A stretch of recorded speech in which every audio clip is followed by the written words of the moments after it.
लड़कों ने मुझे बहुत ज्यादा पैसे दिए और एक रात के लिए ले गए। जब पांचों लड़कों ने मेरे जिस्म से अपनी हवस पूरी कर ली तो अचानक उनका छोटा दोस्त भी आ गया।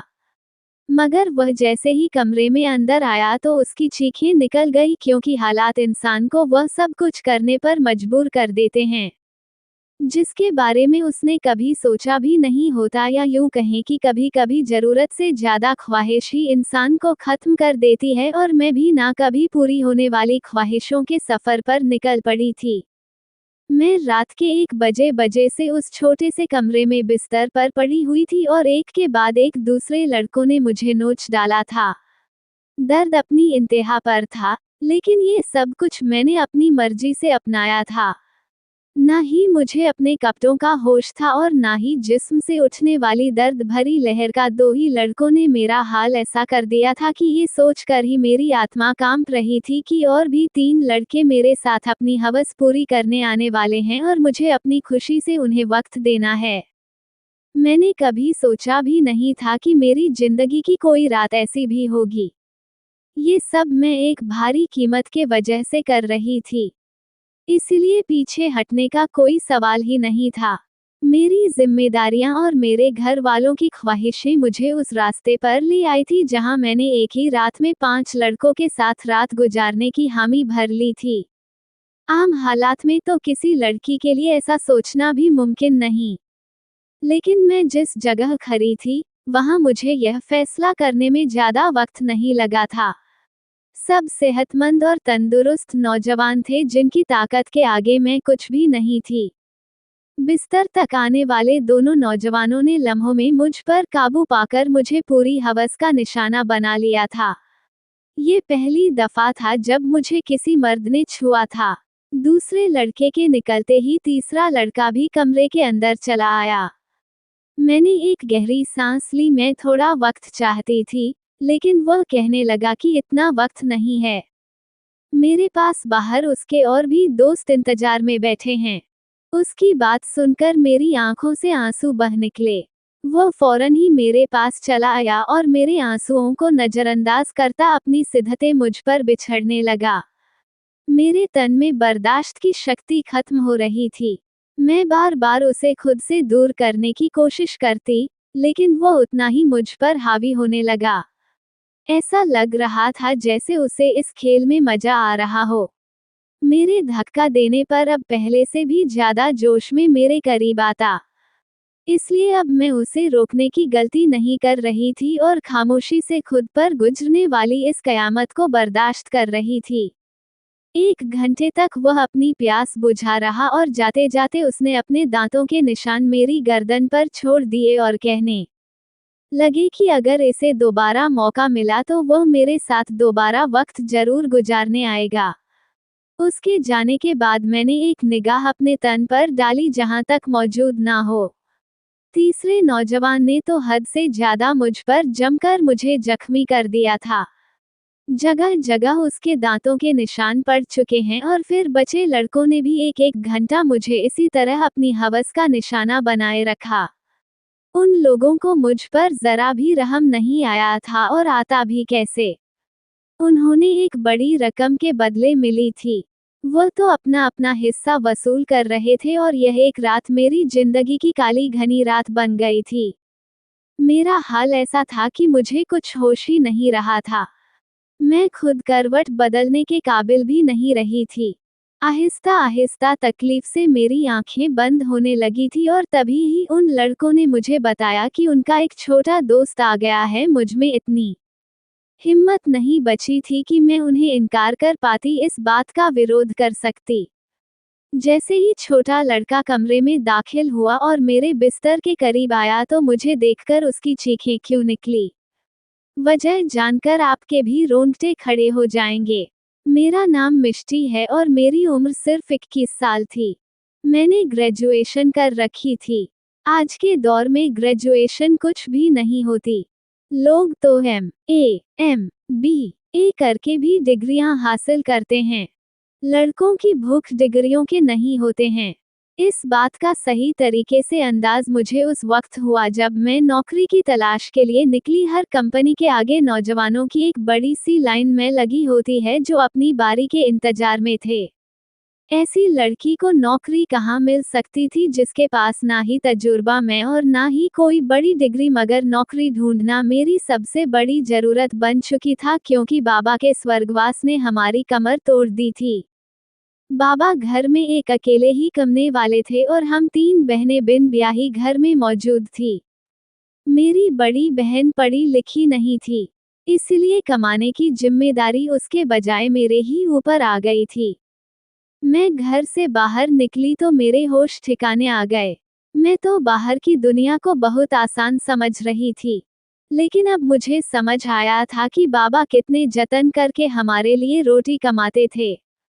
हमेशा टीएची बाबा से इस बात पर नाराज रहती थी कि वो हमारी ख्वाहिश पूरी नहीं करते। मेरी नाराजगी पर बाबा का चेहरा हमेशा उतर जाता। वो बड़ी मोहब्बत से मुझे तो मिष्टी बेटी, तू फिक्र ना कर, एक दिन तेरे भाग्य जाग उठे हैं। लेकिन मुझे वह दिन अपनी किस्मत में आता नजर ही नहीं आता था और फिर बाबा नींद में ही ईश्वर को प्यारे हो गए और जब हम पर सुबह ये बात खोली कि बाबा हमारे बीच नहीं रहे हैं, तब हमें इस बात का एहसास हुआ कि बाबा हमारे लिए कितने करते हैं थे। जब तक वो हमारे बीच मौजूद, कम से कम दुनिया की बुरी नजरों और रोटी जैसी बुनियादी जरूरत से तो हम बच्चे थे। बाबा के निधन के कुछ दिन बाद तक तो पड़ोस वालों और खानदान वालों ने हमारी मदद की, लेकिन सभी अपनी जिंदगी यूं में बिजी हो गए। आज के दौर में कौन किसी का पेट नहीं भर सकता, मजबूरन मुझे ही नौकरी की तलाश के लिए घर से निकलना पड़ा और मुझे समझ आ गया कि औरतों के लिए बाहर की दुनिया किस कदर मुश्किल है। किसी भी कंपनी में मुझे नौकरी नहीं मिली थी। हर कंपनी के बाहर हजार हजार नौजवान पहले ही खड़े होते। मैंने स्कूलों का रुख किया तो ये देखकर मेरी हालत खराब हो गई थी। आधी दिन से भी ज्यादा काम करने के बदले सिर्फ 6,000 मिल रहे थे। घर के बिल में सारे रुपए चल जाते। इसमें भी हर स्कूल वाले मुझसे मेरा तजुर्बा पूछते और मेरा मुंह खाली रह जाता। बहुत तलाश करने के बावजूद भी कोई नौकरी ना मिले तो मेरी केसरिया से मुझे एक पिक्चर हाउस में वेटर की नौकरी मिल गई। ये शहर के एक भीड़ भाड़ इलाके में बना हुआ पिक्चर हाउस था, जहां हर वक्त की मर्दों की बहुत ही ज्यादा भीड़ जाती थी। काले रंग का फिटिंग कारपेट कोड मेरे हवाले कर दिया गया। जिस पथ पर चला उसका नाम लिखा था और मुझे अगले दिन से ही नौकरी पर बुला लिया गया। उस नौकरी के बड़े अजीब अजीब से काम थे जो मुझे एक मॉडल सी लड़की रीडर के नाम पर चाहिए थी, जिसके छोटे छोटे से बाल कंधों पर फैले हुए हो और वो बहुत सारा मेकअप करके डाइनिंग हॉल में खड़ी हो। मैं यूनिफॉर्म अपने बैग में डालकर वापस घर लौट आई थी। मैं अभी तक फैसला नहीं कर पाई थी कि मुझे ये नौकरी करनी है या नहीं, क्योंकि यह मेरे लिए एक बहुत ही मुश्किल काम था। बाबा की मौजूदगी में कभी बिना जरूरत घर से निकलने की नौबत भी पेश नहीं आई थी और पिक्चर हाउस में तो इतने सारे मर्दों, इतने छोटे कपड़े पहनकर खड़े होना मेरे लिए एक बहुत ही घुटन भरा काम।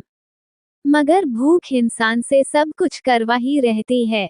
मैं वहां से वापस घर आई तो मेरी माँ दरवाजे पर ही परेशान थी, खड़ी थी। मुझे देखकर उनकी आंखों में आंसू आने लगे। मैंने माँ से कहा कि वो दरवाजे तक चली आई तो माँ रोती हुए कहने लगी कि बेटा, बिजली के मीटर वाले आए थे और उन्होंने हमारी बिजली काट दी है। माँ की बात सुनकर मेरा दिल धक से बैठ गया था। गर्मी जोरों पर थी और ऐसे में बगैर बिजली के गुजारा करना बहुत ही मुश्किल था। लेकिन पिछले 2 महीने से हम दिल नहीं चुका पाए थे और शायद इसीलिए हमारी बिजली काट दी गई थी। माँ के आंसू ने मेरे लिए फैसले को बहुत आसान कर दिया था। मैंने माँ को गले लगाया और उन्हें बताया कि मुझे एक अच्छी जगह नौकरी मिल गई है और कल से मुझे नौकरी पर जाना है। माँ ने मेरे सर पर हाथ रखा, अब तुम ही मेरा बाजू हो और तुम्हें ही अपनी दोनों बहनों की शादियां करानी है। माँ ने एक भारी जिम्मेदारी मेरे कंधों पर डाल दी थी और मैं सोच रही थी कि मैं ये जिम्मेदारी कैसे निभाऊंगी, लेकिन मुझे ही यह फर्ज निभाना था। माँ पूछ रही थी कि मुझे नौकरी कहाँ मिली, लेकिन मैं उन्हें नहीं बताना चाहती थी कि मुझे कहाँ नौकरी मिली है। इसलिए मैंने माँ से कह दिया कि एक बड़ी सी कंपनी में एक अच्छी नौकरी मिल गई है। मेरी नौकरी का 3 बजे से रात 11 बजे तक था और यह बात मैंने बड़ी मुश्किल से माँ को बताई थी। मेरी नौकरी का वक्त जानकर वह हैरत से मेरी तरफ देखने लगी। कौन सी कंपनी है जहां दोपहर 3 बजे बुलाया गया है? मैंने झूठ कह दिया कि यह एक मल्टीनेशनल कंपनी है जो पद 22 घंटे चलती है। इस वक्त हमें पैसों की इतनी जरूरत थी कि माँ ने और ज्यादा सवाल करने की बजाय मुझे तरक्की की ढेर सारी दुआएं दी और अगली दोपहर 2 बजे बजते ही उसके लिए रवाना हो गई। मुझे क्या खबर थी कि यहाँ से मेरी माँ आने वाली है। मैंने अपना यूनिफॉर्म पिक्चर हाउस में बदल ली थी। मैनेजर ने मुझे पिज्जा हाउस के दरवाजे के करीब ही खड़ा कर दिया और कहने लगा, आज तुम्हारा पहला दिन है, इसलिए तुम जाते लोग को इज्जत से वेलकम करोगी। और गुस्सा होकर कहा कि यह कैसा मुंह उठाकर आ गई हो जाओ पर आ गई हो जाओ। पहले मेकअप करो। मैनेजर की बात सुनकर मैं शर्मिंदा हो गई क्योंकि मेरे पास मेकअप नहीं था वहां मौजूद। लड़की ने अपने मेकअप से मुझे गहरी मेकअप लगाई, बड़ी तेजी से मेरे चेहरे पर अपना हाथ चला रही थी और उसके बाद जब मैंने आईने में खुद को देखा तो हैरान रह गई। मुझे मालूम था कि मैं खूबसूरत हूँ और मेरा रंग भी बहुत साफ है, लेकिन थोड़े से मेकअप के बाद मैं पूरी तरह निकल गई थी। मैं खुद को आईने में देख रही थी। जब वो लड़की कहने लगी कि यह लोग खूबसूरती देखकर ही तो यहाँ रहते हैं, वरना काम करने को तो बहुत से लोग मिल जाते हैं। मैं जान गई थी कि यह नौकरी मुझे मेरी काबिलियत की वजह से नहीं बल्कि खूबसूरती की वजह से मिली है। नौकरी का ये पहला दिन मेरे लिए बहुत ही भारी था। मैं 3 बजे से दरवाजे पर खड़ी आने जाने वाले मर्द और औरतों को वेलकम कर रही थी, जहां औरतों की तादाद कम ही आती थी। ज्यादातर मर्द आ रहे थे। रात हो गए, मेरे पैरों में बहुत ज्यादा दर्द हो चुका था और अभी मुझे वापस रास्ते से जाते हुए घर भी पहुंचना था। 12 बजे के करीब में घर पहुंची थी। माँ मेरे इंतजार में जाग रही थी। मैंने माँ के साथ बैठकर खाना खाया और फौरन ही बिस्तर पर लेट गई। मुझे बाबा की बहुत याद आ रही थी। बाबा मेरे सबसे ज्यादा नखरे उठाया करते थे, फिर भी मैं हमेशा उनसे किसी ना किसी बात पर रुठ जाती थी। पैरों की तकलीफ से तड़पते तड़पते कब मुझे नींद लग गई पता ही नहीं चला। अगले दिन में फिर 2 बजे के करीब घर से निकल गई थी। आज मुझे दरवाजे के पास खड़ा नहीं किया गया था बल्कि ऑर्डर लेने का काम दिया गया था। ये काम थोड़ा सा आसान लगा था, लेकिन कुछ ही देर में अंदाजा हो गया कि यह काम बिल्कुल भी आसान नहीं था। मैं जिसके पास भी ऑर्डर लेने के लिए जाती उनमें से अक्सर मर्द मुझे सर से पांव तक देखकर मुस्कुराते, बदले में मुझे भी मुस्कुराहट दायर करनी पड़ती, क्योंकि यह मेरी नौकरी का नियम था। जानबूझकर ऑर्डर देने में काफी वक्त लगा दे और कभी कभी तो देते वक्त इस कदर करीब आ जाते कि मेरा सांस रुकने लगता। ये पिज्जा हाउस मुझ जैसी से ही चल रहा था। इस बात का अब मुझे अच्छी तरह अंदाजा हो गया था कि यहाँ आने वाले ज्यादातर मर्द लड़कियों की वजह से ही आते थे। दिन तेजी से गुजर रहे थे और मुझे यहाँ नौकरी करते करते महीना हो गया था। कुछ दिन मेरे साथ काफी कुछ ऐसा हुआ जो मेरे लिए बहुत ही अजीब था। मर्दों की अजीब अजीब निगाहें, ऑर्डर देने के बहाने करीब आना और डबल मीनिंग शब्दों का तबादला। लेकिन उस नौकरी की सबसे अच्छी बात ये थी कि तनख्वाह से हटकर एक महीने में चिपके काफी पैसे जमा हो गए थे। मैंने उन पैसों से बिजली का बिल पे किया था। आहिस्ता आहिस्ता मैं पिज्जा हाउस के माहौल में होती जा रही थी। 5 लड़के रोज ही शाम के वक्त वहां आते तो और सबसे कोने वाली टेबल पर बैठ जाते। वह टेबल मेरे हिस्से में थी और रोजाना मैं ही उनके पास ऑर्डर लेने के लिए जाती थी। पांचों ही 25 साल के नौजवान थे जो मुझे गहरी निगाहों से देखा करते थे। आज भी मैं उनके पास ऑर्डर लेने के लिए गई तो उनमें से एक पूछने लगा, तुम यहाँ बहुत मजबूरी में काम करती हो ना? उसने फौरन ही अपना कार्ड निकालकर मेरे आगे रखा और कहने लगा, तुम बहुत ही शरीफ लड़की लगती हो। अगर कभी किसी मदद की जरूरत पड़े तो याद कर लेना। बिना सोचे समझे ही मैंने उठाकर अपने कोट की जेब में रख लिया तो मुस्कुरा उठा। उसके बाद ये सिलसिला चल पड़ा। रोज ही मैं उनका ऑर्डर लेने जाती और उनमें से कोई ना कोई मुझसे कोई सवाल पूछ लेता। होने वाली इस मुलाकात की वजह से हम थोड़े फ्रेंडली से हो गए थे। दूसरा महीना भी पलक झपकते ही गुजर गया था और फिर माँ ने एक दिन मुझे बताया कि तुम्हारी बड़ी बहन के लिए बहुत अच्छा रिश्ता आया है और वह लोग जल्दी शादी करना चाहते हैं। माँ की बात सुनकर मैं परेशान हो गई, क्योंकि अभी तो मैंने घर का खर्चा ही अपने कंधे पर उठाया था। शादी की जिम्मेदारी का मैं सोच भी नहीं सकती थी। माँ कहने लगी, तुम अपनी कंपनी से लोन ले लो। कितनी बड़ी कंपनी है, लाख रुपया भी लोन मिल गया तो तेरी बहन की अच्छे से शादी हो जाएगी। मेरी बड़ी बहन की 23 साल की हो रही थी और मैं उसकी तरफ से बहुत परेशान थी। अब मैं माँ को क्या बताती कि मैं तो पिक्चर हाउस पर मामूली सी नौकरी कर रही थी। लाख रुपए मुझे कहाँ से मिलते हैं। मैंने माँ की बात का कोई जवाब नहीं दिया, लेकिन माँ की आंखों में मुझे चमकती हुई उम्मीद साफ दिखाई दे रही थी। माँ को यकीन था कि मुझे कंपनी से लोन मिल जाएगा और मैं सोच रही थी कि मेरे झूठ ने मुझे कहाँ फंसा दिया है। अगले दिन मैं नौकरी पर भी सारा वक्त परेशान रही और यह बात मेरे साथ काम करने वाली लड़की नोट कर ली। वो मुझसे कहने लगे कि क्या बात है मिष्टी, आज तुम बहुत ही ज्यादा परेशान लग रही हो। मैंने उसे बता दिया कि बड़ी बहन की शादी करनी है और मेरे पास बिल्कुल भी पैसे नहीं है। मेरी बात सुनकर वह कहने लगी, तो इतना खर्चा करने की क्या जरूरत है, सादगी से विदा कर दो। उसकी बात सुनकर मैं सोच में पड़ गई। ठीक ही तो कह रही है, इतना मतलब बनाने की जरूरत ही क्या थी। घर आकर मैंने माँ को यही मशवरा दिया कि वह सादगी से बहन की विदाई करते। लेकिन मेरी बात सुनकर माँ कहने लगी कि हर किसी को हमारे मसलों की जानकारी नहीं है। लड़के वालों ने पहले ही दहेज के नाम पर एक लंबी लिस्ट दी है और अगर मैंने खाली हाथ तेरी बहन को विदा कर दिया तो उसके ससुराल वाले की उसे बातें सुनाते रहेंगे। माँ की बात सुनकर मुझे गुस्सा आ गया और मैंने कहा कि ऐसी जगह दीदी की शादी करने की जरूरत ही क्या है। मेरी बात सुनकर माँ नाराज हो गई और कहने लगी, ना जाने कैसे कैसे करके तेरी बहन का एक अच्छी जगह से रिश्ता आया है और तू इसमें भी नुक्स निकाल रही है। अगर आज तेरा बाप जिंदा होता तो मुझे तेरी मन्नत ना करनी पड़ती। वो खुद ही अपनी बेटी के लिए कैसे भी कर लेता। माँ की आंखों में आंसू आ गए थे और उनकी बात ने मेरा दिल भी दुखा दिया था और ठीक ही कह रही थी। अगर बाबा जिंदा होते तो वह किसी भी तरह पैसे जमा कर ही लेते। माँ को गले लगा लिया और उनसे वादा कर लिया कि मैं जल्द ही पैसों का इंतजाम कर लूंगी।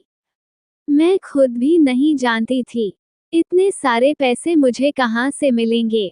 बाप का साया वाकई औलाद के लिए बहुत बड़ा आशीर्वाद होता कि जान पर खेलकर भी औलाद को जिंदगी के सारे सुख देता है, और मेरे लिए अपने बाप की जगह लेना बहुत ही मुश्किल था। दिन यूं ही परेशानी में गुजर रहे थे। मैंने पिज्जा हाउस के मैनेजर से बात की थी, लेकिन मेरी बात सुनकर जिन नजरों से उन्होंने मुझे देखा था, मैं खुद ही जमीन में गिर गई थी। वो लड़के अभी रोजाना पिज्जा घर आते थे। मैं उनका ऑर्डर लेने गई। उनमें से एक कहने लगा, क्या बात है, आज तो आपका चेहरा बिल्कुल ही उतरा हुआ है। उसकी बात सुनकर ना जाने क्यों मेरी आंखों में आंसू आ गए थे। वह बार बार पूछने लगा कि उसे अपनी परेशानी बताओ, ना चाहते हुए भी मैंने उसे अपना मतलब बता दिया था, क्योंकि मुझे भी किसी ऐसे इंसान की तलाश थी जिसके आगे मैं खुलकर अपना दर्द बयान कर सकूं। मेरी बात सुनकर उनके चेहरे पर मुस्कुराहट आ गई।